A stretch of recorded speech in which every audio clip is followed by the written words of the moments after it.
Com'è andato questo primo giorno? Molto bene, la sede è molto bella e i professori molto bravi. Preoccupata dall'esame?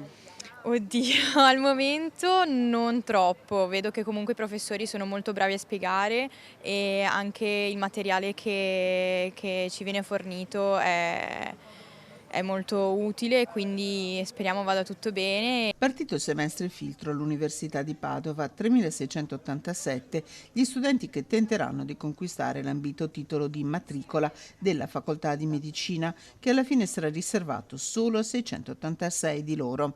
Dopo un'intensa attività estiva, a ognuno saranno garantite alcune lezioni in presenza. Il resto sarà online, con sede nel lab di ingegneria inaugurato lo scorso giugno. Ma come funziona? Al termine di questo semestre, che finirà il 24 di novembre, avremo le sessioni di esame, la prima sessione il 20 novembre e la seconda sessione di esami il 10 dicembre. I risultati a gennaio definiranno se continueremo il nostro percorso a medicina chirurgia o se dovremo andare al corso affine o cambiare. Gli studenti seguiranno corsi di chimica e propedeutica biochimica, fisica e biologia, le materie in cui saranno chiamati a sostenere poi l'esame. Se otterranno almeno 18 crediti formativi potranno concorrere alla graduatoria nazionale per accedere al semestre successivo.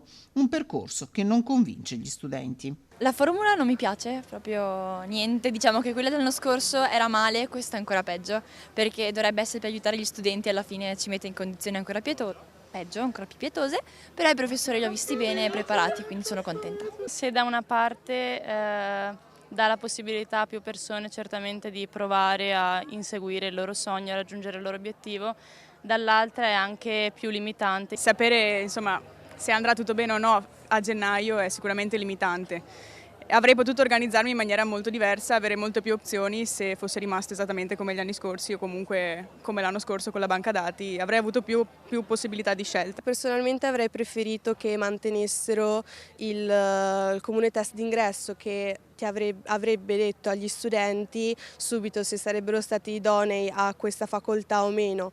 Con questo semestre filtro diciamo che la competitività è alle stelle e che comunque ha complicato abbastanza la vita degli studenti.